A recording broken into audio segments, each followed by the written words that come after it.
Welcome to the Hope is Not a Plan podcast, where we address tough questions head on, face our problems, and highlight our hopes by providing actionable planning steps to improve ourselves, mind, body, and spirit. Now, let's get logged in and get locked on to this episode of the Hope is Not a Plan podcast. Hey everybody, I'm your host Kevin Pinone. Welcome to Fixit Friday edition of the Hope is Not a Plan podcast, where we give you the tools and knowledge to develop actionable plans to navigate project complexities and cultivate well-being in a demanding world. On today's Fixit Friday, we're focusing on the power of asking objective questions. If you recall in this week's full episode, How to Give and Receive an Effective Project Handoff, objective questions was one of the receiver's responsibility, right? The art of the sender was update documentation, prepare your pitch, review the data, share those intangibles with the person you're handing the project off to.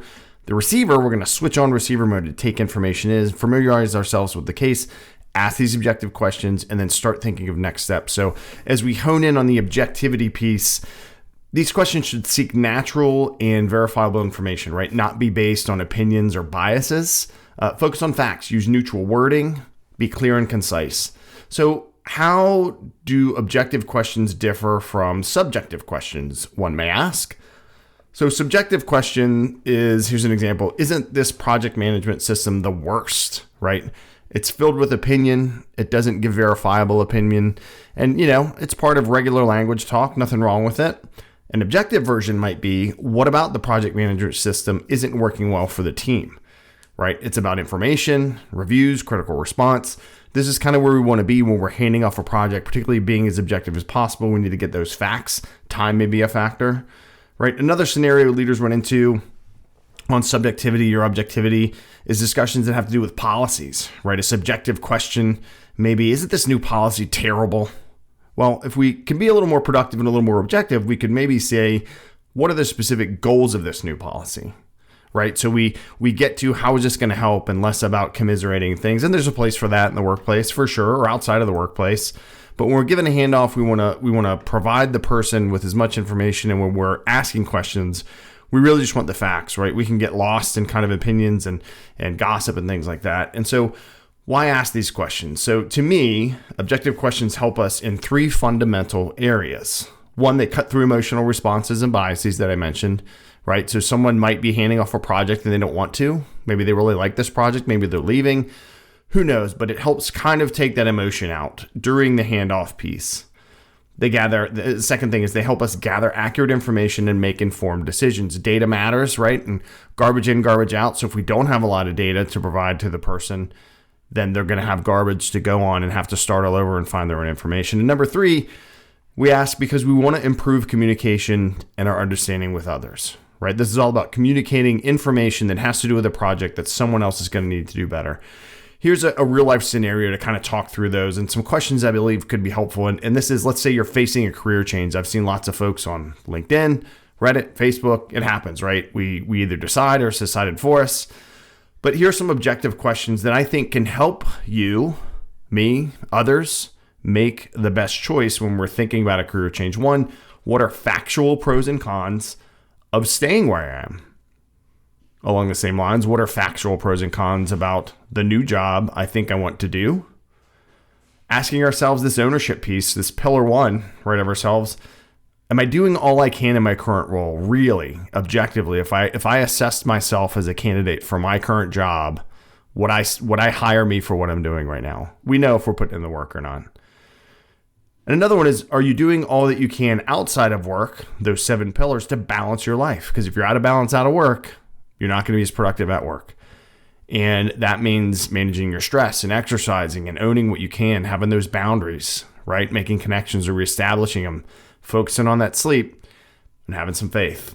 So how can you ask objective questions? We've talked about what they are, what's subjective or objective, why ask them. I just touched on now, how do we do this? So focus on the who, what, when, where, and how. The why is helpful as well, right? It's in that business case. Avoid leading questions that suggest an answer, such as starting, don't you ... or isn't it always ... right? We want to be objective, like I mentioned earlier. What specifically does this new policy do for us? Another way to ask, or that's helpful, is phrase your questions neutrally, right, without judgment. So it's a balance of being a human and a robot, I think, of just, Say you're in a tough situation and someone has, or we're doing this handoff, and there's maybe not some clarity that I'll touch on here in a second. We can encourage elaboration and open-ended. So let's say we've gotten the handoff, we've gotten the briefing from the person that's outgoing, and we're now in that receiver mode and we're listening. I might ask, can you expand on what you mean by this, and that? Can you, hearing the challenges that you stated, can you clarify this point or that point, right? And so that helps me get the clarity I need when I'm going to take on this project and get the perspective, right? And so as we close this short episode, I want to have a call to action. So fellow fixers, let's challenge ourselves to be more mindful of the questions we ask ourselves and others. Are we truly being objective with ourselves and where we are personally and professionally? Are we asking objective questions of people, or are we just getting their opinion? Let's consciously plan to ask a coworker, a family member, a friend some objective questions this week. Think about how I phrase those, right? Let's use facts. Let's have less emotion. In future episodes, I will share how being objective helps us escalate to leadership, how staying objective helps us maintain lower stress levels, honestly, and increase productivity by just not getting wrapped up in some of the things. And that doesn't mean we need to go through work or home or wherever we are as emotionless robots, not at all. But we don't have to get emotionally bound up in work things if a project's not going well, or we're a little behind, or we have to ask for more money. These are just facts, right? So as we part ways on this Fixit Friday, remember to stay objective when you can, focus on the facts, try not to get too emotional or gossipy.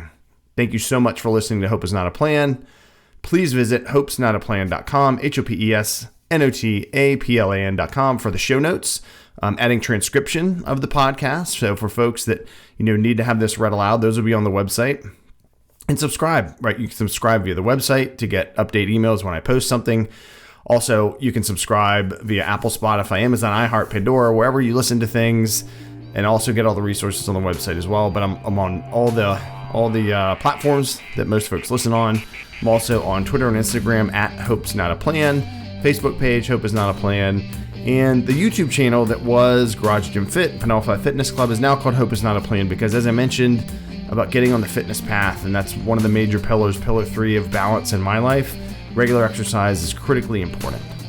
And it's important for all of us, whether we're project managers handing off a project, or we're someone that started the cookout, we had to leave, and we're going to hand off responsibility for the meat, the burgers, and the buns, and the fries. It's all projects, right? Remember, everybody, hope is not a plan, but good plans will bring people hope. Stay safe, everybody. Wash those hands. Godspeed, y'all.